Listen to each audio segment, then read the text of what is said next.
মা তুমি ভালে আছানে? আমি হলে ভালে নাই, হাঁহি আছো যদিও এটা বেয়া খবৰহে দিম আজি তোমাক চিঠি। Hello' good morning.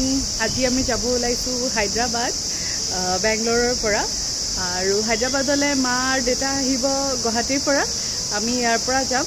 আমি দুদিনত এইটো জাৰ্ণি কভাৰ কৰিম।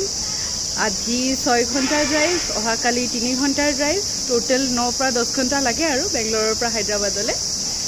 তো এই ৰাতিপুৱাই পেকিং চলি আছে, আপোনালোকক দেখাই দিওঁ।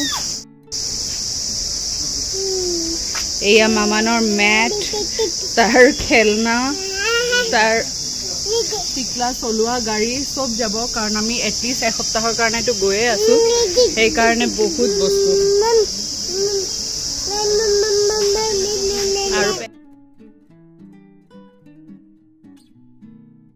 পেকিঙত হেল্প কৰি আছে চানি মামা আৰু নাদিম মামা। সিহঁতে কালি আহিছিলে, অকণমান আমি হেল্প কৰিব মাতিছিলোঁ এইবিলাকৰ লগত। তো পেকিং হৈ গ'ল। ইহঁত দুটা এতিয়া ইয়াৰ পৰা ইহঁতৰ ঘৰ যাব, আৰু আমি ৰাতিপুৱা 9টা বজাত ওলাই আছোঁ বেংগলোৰটো হায়দৰাবাদ। গাড়ীত পানী ঢালি আছে, কিবা কিবি যে কৰিব লগা থাকে সেইবিলাক চলি আছে। আৰু এইফালে তাহা বহি আছে। তাক একদম ঘৰৰ কাপোৰত লৈ গৈছোঁ। গোটেই দিনটোৰ জাৰ্ণি যে সি যেন আৰামত যাব পাৰে, বাছ সেইটোৱেই এইম। আৰু এতিয়া আহোঁ মেইন কথাটোলৈ, কিয় বাৰু হায়দৰাবাদ গৈ আছোঁ।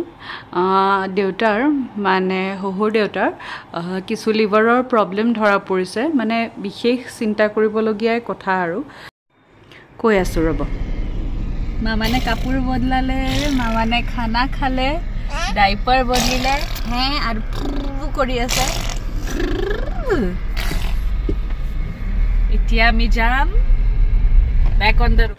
দেউতাৰ লিভাৰত কিছু স্পট পাইছে তেনেকুৱা, মানে গুৱাহাটীত হেৰিখিনি হৈছে মেইন USG বা যি কৰিব লগা আছিলে, কিন্তু তাৰে ডক্টৰে কৈছে হয়তো বায়পচি কৰাব লাগিব পাৰে বা ফাৰ্ডাৰ ইনভেষ্টিগেশ্যন আৰু কিছু লাগিব। আৰু ৰাস্তা বৰ ধুনীয়া,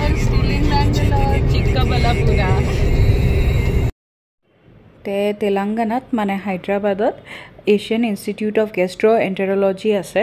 তাতে লিভাৰৰ কাৰণে খুব ভাল ট্ৰিটমেণ্ট হয়। সেইকাৰণে আমি ভাবিলোঁ ইয়াতেই দেখাওঁ, যিহেতু আমিও ওচৰতে থাকোঁ। তো দেউতাহঁতো ইয়ালৈ আহি গ'লে ইয়াতে মানে আগৰ যিখিনি ডায়েগনচিছ কৰিব লগা আছে বা ট্ৰিটমেণ্ট, সেইখিনি ইয়াতে কৰাব পৰা যাব বুলি আমি ওলালোঁ বেংগলোৰৰ পৰা হায়দৰাবাদলৈ, আৰু মা আৰু দেউতা আহিব গুৱাহাটীৰ পৰা হায়দৰাবাদলৈ। সিহঁতে অৱশ্যে অহাকালিহে আহি পাব, কাৰণ সিহঁতৰতো ফ্লাইট মাত্ৰ 3 ঘণ্টাই লাগিব, আমাৰহে 10 ঘণ্টা লাগিব। তাতে আকৌ আমি সৰু পোৱালি লৈ গৈ আছোঁ, আমি একেদিনাই 10 ঘণ্টাটো গাড়ীত যাব নোৱাৰোঁ। সেইকাৰণে এক ৰাতি মানে আজি ধৰক আপোনাৰ 6 ঘণ্টা যাম, যাই কেনে গধূলি সময়ত এখন হোটেলত সোমাই ল'ম। সেইখন আগৰ পৰা বুক কৰি থোৱা আছে, হাইৱেতে আছে। ৰাতিটো তাতে থাকি কালি ৰাতিপুৱা ওলাম, আৰু ওলাই কেনে কম সময় লাগিব কালি 3 পৰা 4 ঘণ্টা।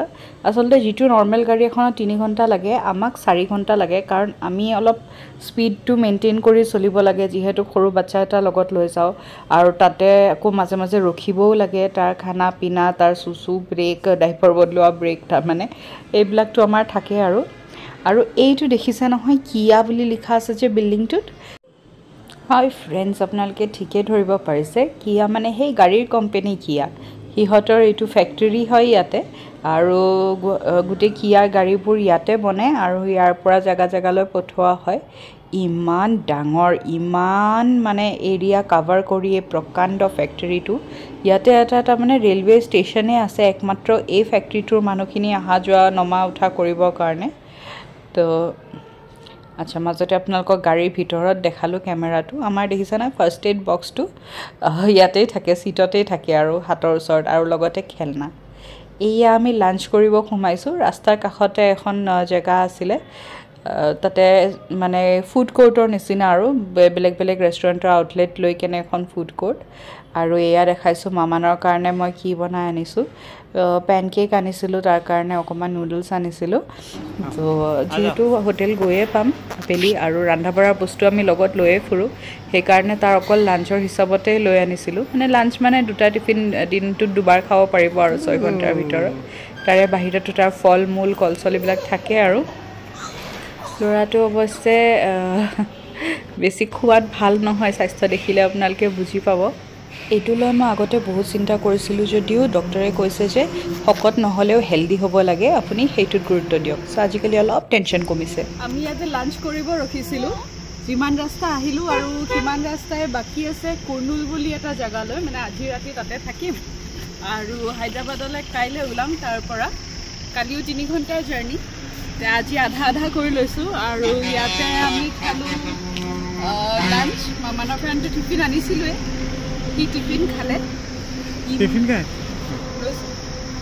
ইমান ৰ'দ মানে চকু মেলিব পৰা নাই ইমান ৰ'দ আগলৈ গৈ থকা সেই গাড়ীখন চাবচোন অটো ভেন টাইপৰ আৰু পিছফালে যে গোটেইকেইজনী মানুহে ভৰি ওলমাই বহিছে সিহঁতক দেখি মোৰে ভয় লাগিছে এজনী যদি ওলাই পৰে আকৌ সিহঁতৰ ওপৰত ছাদ বান্ধি কেনে মতা মানুহখিনি ওপৰত বহিছে কেনেবাকৈ এটা জোৰে ঠেকচা খালে যাব আৰু তাকে দেখি মই মানে বোলো আপোনালোকৰ কাৰণে ৰেকৰ্ড কৰি লওঁ আৰু এইফালে দেখিছা নহয় মামান শুই গ'ল শুই গৈছে আৰু আমি গৈ পাম বাছ 1.5 ঘণ্টাত 1 ঘণ্টা 20 মিনিট দেখাই আছে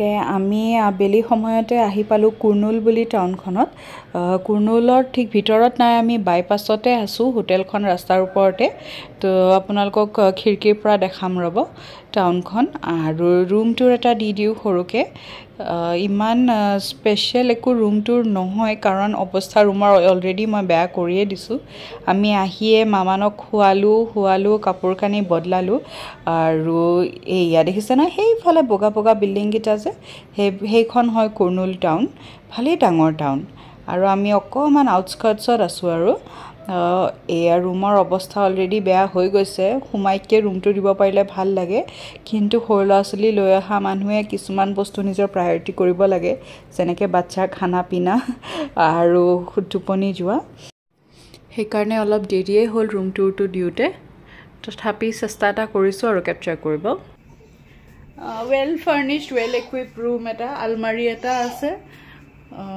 লাগেজৰ কাৰণে জেগা আছে আৰু আমাৰ খানা পিনা মামানৰ খানা পিনাটো লগত আহে আৰু ভিতৰত ছেফটি এইটো ছেফ আছে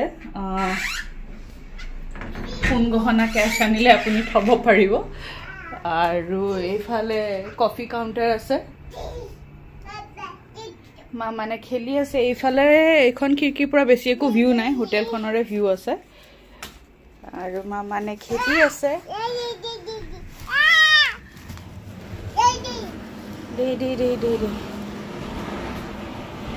পিছে আহোঁতেহে ঘটনা এটা হ'ল মানে গাড়ীখন আহি ঠিক এইখন হোটেলৰ সন্মুখতে আমাৰ বেয়া হ'ল মানে ষ্টাৰ্ট নোহোৱা হ'ল তে হাজবেণ্ডে আহি কেনে মানে ছাৰ্ভিচক সিহঁতৰ গাড়ীৰ ছাৰ্ভিচ চেণ্টাৰক ফোন কৰিলে তে সিহঁতে ফোনত মানে জনালে যে গাড়ীৰ কাৰণে আমি মেকানিক পঠাম মেকানিক এজনে আহি কেনে জাম্প ষ্টাৰ্ট দি কেনে চেক টেক কৰি ক'লে যে হেৰি কৰিব লাগিব বেটেৰীটো বদলাব লাগিব গাড়ীখনটো বেছি পুৰণা নহয় মাত্ৰ 1.5 বছৰে হ'ল তথাপি নতুন গাড়ীৰ বেটেৰী বা কেনেকৈ বেয়া হ'ল যি হওক সিহঁতৰ মেকানিক যিজন তেওঁৱে বেটেৰী আনি কেনে লগাই দিব বুলি ক'লে আমি বাছ এইটোতে মানে সুখী যে গাড়ীখন আমাৰ বৰ লক্ষী দেই আমাক যে হাইৱেত কাষতে বেয়া হৈ পেলাই নথলে সি যে আমাক হোটেলখনলৈ লৈ আনিছে তাৰপিছত যে বেয়া হৈছে সেইটোতে আমি সুখী আৰু এইখিনিয়ে আমাৰ কাৰণে যথেষ্ট এতিয়া এইবিলাক অৱশ্যে কাষ্টমাৰ কেয়াৰ ছাৰ্ভিচ সিহঁতৰ ফ্ৰী অফ কষ্টে থাকে তো গাড়ীৰ সকলোখিনি সিহঁতৰ ছাৰ্ভিচ চেণ্টাৰৰ পৰা মেনেজ কৰি দিব আশা কৰিছোঁ আমি কালি ভালে ভালে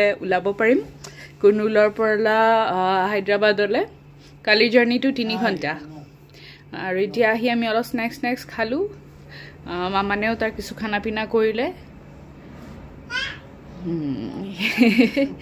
এইখিনি এতিয়া অকণমান আৰাম কৰোঁ দেই, পিছত কথা পাতি আছোঁ। আমি তেনেহ'লে আমাৰ ঘৰ সলোৱা কাম এইবোৰ ফাৰ্নিচাৰ ৰিচিভ কৰা, ফাৰ্নিচাৰ প্লেচ কৰা গোটেইখিনি ইয়াতে স্থগিত ৰাখিলোঁ আৰু কেইদিনমানৰ কাৰণে গোটেইখিনি মনোযোগ হায়দৰাবাদত। মোৰ হাজবেণ্ডেও ছুটি লৈছে এসপ্তাহৰ কাৰণে, কোনো অফিচৰ আৰু লোড নাই, গতিকে আমি আৰু ফুল্লি ডেডিকেটেড এতিয়া হায়দৰাবাদ টুৰত। আৰু এয়া মামানক অকণমান হোটেলখন ফুৰাবলৈ ইফালে ইফালে ওলাই আনিছোঁ। ঘৰত থকাহেঁতেন এইখিনি সময় সি তলত চাইকেল চলাবলৈ যায়, যিহেতু ইয়াতে সেইখিনি কৰিব পৰা নাই, যদিও তাৰ চাইকেলখন লৈ আনিছোঁ আৰু হোটেল ৰুমত সি অকণমান চলাইছে, তথাপি ৰুমৰ ভিতৰতে থাকিবলৈ বেয়া পাইছে, সেইকাৰণে অকণমান তললৈ লৈ আনিলোঁ। ইতিমধ্যে হাজবেণ্ডেও ৰুমৰ পৰা নামি আহিছে, তেওঁ অলপ আৰাম কৰি আছিলে, ইমান দূৰ গাড়ী চলাই অহা কথাটো। নামি আহিলে মানে বেটেৰী যিজনে লগাব তেওঁ ফোন কৰিছে যে মই বেটেৰী লৈ আহি পাইছোঁ, সেইকাৰণে এয়া হোটেলৰ বাহিৰতে পাৰ্কিং কৰি থোৱা আছে। হোটেলখনো আপোনালোকক বাহিৰৰ পৰা এবাৰ দেখাই দিওঁ। চোৱাচোন মা, হোটেলৰ অপজিটে এইটো কি জানা বিল্ডিংটোত? এইটো হয় ছুইগি ইনষ্টামাৰ্টৰ ডাৰ্ক ষ্ট'ৰ। এতিয়া তুমিতো ছুইগি কি নাজানা, গতিকে ছুইগিৰ আকৌ ইনষ্টামাৰ্ট কি, তাতে আকৌ ডাৰ্ক ষ্ট'ৰ কি, তোমাক কৈ আছোঁ ৰ'বা। ডাৰ্ক ষ্ট'ৰ মানে হ'ল ইহঁতৰ গোটেই সা সামগ্ৰী, আটা চাউল দালিৰ পৰা আদি কৰি টাৱেল ড্ৰেছ চব ইয়াতে ষ্ট'ৰ কৰি ৰখা হয়, গোডাউন এইটো। আৰু ইনষ্টামাৰ্ট হ'ল ইহঁতৰ দোকানখন, যিখনত তুমি মোবাইলৰ পৰা শ্বপিং কৰিব পাৰা, আৰু মোবাইলত বস্তুটো অৰ্ডাৰ দিয়াৰ লগে লগে মানে সেই আৰু 5 পৰা 15 মিনিটৰ ভিতৰত ইহঁতে আহি তোমাক ঘৰত ডেলিভাৰী দি থৈ যায়, তোমাক যিয়ে লাগে। তুমি বাটাৰ কিনিব খুজিছা, চেনি কিনিব খুজিছা, বা বাটাৰটো টোষ্ট কৰিবলৈ টোষ্টাৰে কিনিব খুজিছা, যি লাগে আৰু তোমাক, হাৱাই চেণ্ডেল কিনিব খুজিছা বা ট্ৰলি বেগ কিনিব খুজিছা, ঘড়ী লাগে তোমাক, মানে নোপোৱা বস্তু নাই আজিকালি। এই ছুইগি, ইনষ্টামাৰ্ট, জেপ্টো, ব্লিংকিট এইবিলাক যদিও গুৱাহাটীত কিমান আছে মই নাজানো বাৰু, বিগ বাস্কেট আছে, ছুইগি, ইনষ্টামাৰ্ট আৰু ব্লিংকিটো আছে চাগে। সেইবোৰৰ বিষয়ে বাৰু পিছতো ক'ম মা, আজিৰ চিঠিখন ইয়াতে সামৰিছোঁ। ভালে থাকিবা। ইতি তোমাৰ মিঠু।